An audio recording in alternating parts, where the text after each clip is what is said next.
Good morning. We welcome you to worship today, Sunday, July 12th. We're continuing to read from the Gospel of Matthew, and today we read from the 13th chapter, verses 1 through 9 and 18 through 23. The parable of the sower. That same day, Jesus went out of the house and sat beside the sea. Such great crowds gathered around him that he got into a boat and sat there, while the whole crowd stood on the beach.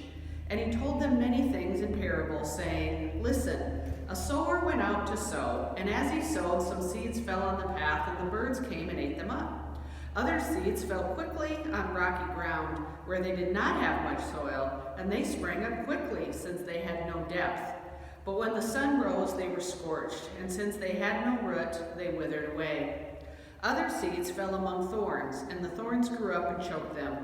Other seeds fell on good soil and brought forth grain, some 100-fold, some 60, some 30. Let anyone with ears listen. Hear then the parable of the sower. When anyone hears the word of the kingdom and does not understand it, the evil one comes and snatches away what is sown in the heart. This is what was sown on the path. As for what was sown on rocky ground, this is the one who hears the word and immediately receives it with joy, yet such a person has no root, but endures only for a while. And when trouble or persecution arises on account of the word, that person immediately falls away. As for what was sown among thorns, this is the one who hears the word, but the cares of the world and the lure of wealth choke the word, and it yields nothing. But as for what was sown on good soil, this is the one who hears the word and understands it, who indeed bears fruit and yields, in one case 100-fold, in another 60, and in another 30. Here ends the reading of our tradition. May we be granted new ears and hearts, new minds for understanding. A sower went out to sow. I confess right up front that I have never lived on a farm, nor did any of my grandparents, and I can probably count on one hand the number of farms I've visited in my lifetime. However, hearing about a sower who throws seeds everywhere, even in such unlikely, seemingly unproductive places, sounds like the most ludicrous agricultural practice I've ever heard. Apart from being a foolish farming practice, what sort of worldview is suggested by someone who throws seeds on a well-worn path where birds can eat them, or on rocky ground where it is unlikely they'll grow, or even among thorns that will choke them? The parable of the sower is one of 7 such stories in the 13th chapter of Matthew. As different as they can be, they are all parables about the kingdom. Jesus' parables conceal his meaning, even as they reveal it. And some say telling parables was how Jesus stayed out of jail. He could have been arrested for talking heresy, treason. After all, he could have been arrested for talking about loving your neighbor. But for talking about seeds and thorns, good soil and bad soil, it wasn't likely he would get in prison for that. Now, the parable of the sower is familiar to most of us. A sower goes out to sow. As he sows, some seeds fall on the path, the birds come up, they eat them. Other seeds fall on rocky ground where they spring up quickly but wither when the sun burns their shallow roots. Other seeds fall among thorns and they're choked. Still other seeds fall on good soil and they bring forth abundant grain. If your experience is anything like mine, you've read this parable or you've heard this parable and you've walked away feeling bad about your own faith. You feel judged or inadequate, feeling anxious, wondering how to make your own spiritual soil less hard, less rocky, less thorny. You've designed all sorts of self-improvement projects to fix what's wrong with your spiritual life. More prayer, less Twitter. More Bible, less cynicism. More devotionals, less CNN or MSNBC. You've read the parable as an indictment of your relationship with the sower who just can't seem to find an appropriately hospitable environment in your messed up heart. Now, to be clear, there's nothing wrong with taking stock of your spiritual life, and I believe humble assessment of our spiritual lives has its place. But I think we miss something crucial when we read this gospel story as the gospel of the 4 soils. because that's not what this story's about. It's called the parable of the sower. It's a parable about the nature and the character of God, about God's kingdom, God's provision, and God's extravagant generosity when it comes to each of us, God's beloved creations. So consider again the actions of the sower as Jesus describes them. The sower goes out to sow, and he sows. The seeds fall everywhere. Everywhere. Imagine a sower blissfully walking across fields and meadows, the back alleys, the sidewalks, the playgrounds, the parking lots of this world, fistfuls of seeds in his quick to open hands. There's no way to contain that much seed. There's no way to sort it or save it. Of course it will spill over. Of course it will fall through his fingers and cover the entire ground. Of course it will scatter in every direction. How can it not? But here's the most surprising part of the story as we listen carefully. The sower doesn't mind. The sower doesn't mind one bit.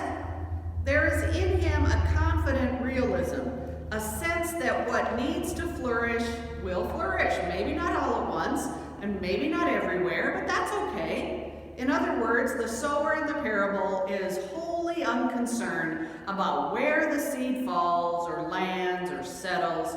All the sower chooses to do is just keep sowing. Keep flinging, keep the hands open wide. Why? Because there's enough seed to go around. There's always enough. I vividly remember seeing this parable acted out at a Free Methodist church camp I attended when I was an elementary-age child. 4 rambunctious teenagers dressed like clowns played the seeds, each of them meeting a different fate. The seed that was cast on the path no sooner hit the ground than actors making these crow noises flapped down and pecked her to death. The seed that was cast on the rocky ground came to life with a bang, waving his arms around, dancing in place. But then an actor carrying a big yellow cardboard sun stood over him until he grew limp and he just crumpled down to the stage. The seed that was cast among thorns barely had time to get to his knees before he was surrounded by prickly-looking characters who got on their hands around him and put their hands then around his neck and choked him. And then, at the very end of the play, there was the seed that was cast on good soil, who came gracefully to life and stayed alive, bowing as both the audience of elementary-aged children and fellow actors gave her a round of loud applause. And then, the camp leader, pastor, asked the tabernacle full of 9 and 10-year-old children this question. So which soil are you? How many birds are in your field? How many rocks? How many thorns? So Jesus can't work to save you. Well, I remember sitting there in that dark tabernacle worrying about how I could clean it all up, how I could turn my 9-year-old little life into a well-tilled, well-weeded, well-fertilized field for Jesus. And even though I wasn't the best at math, I knew the odds were 3-1 against me, like in the parable. And I started worrying about how I could beat the odds, how I would ever clean up my messed up heart. Years later in seminary, I discovered the real meaning of this parable and how I wish that message would have been shared with a little 9-year-old girl who sat mesmerized one evening long ago in a dark tabernacle. And I wonder, what if the message that night hadn't have been about my shortfalls, but rather about the generosity of my Maker, my Creator, who loved me unconditionally, the sower who does not obsess about the condition of the fields of my little heart, who is not cautious, who's not judgmental, or even very practical, but who seems willing to keep reaching into the seed bag for all eternity, covering the whole creation with possibility, and just loving everybody generously and patiently. What if the message that night would have been that seeds of love and mercy and justice and humility could fall even through my little fingers in such amazing qualities that even the birds and the rocks and the thorns and the shallow, sun-scorched corners of the world could burst into colorful life? because of me. In this time of pandemic uncertainty and anxiety, suffering and loss, what does the world need more right now than a sower who is lavish with love? A sower who errs on the side of wastefulness.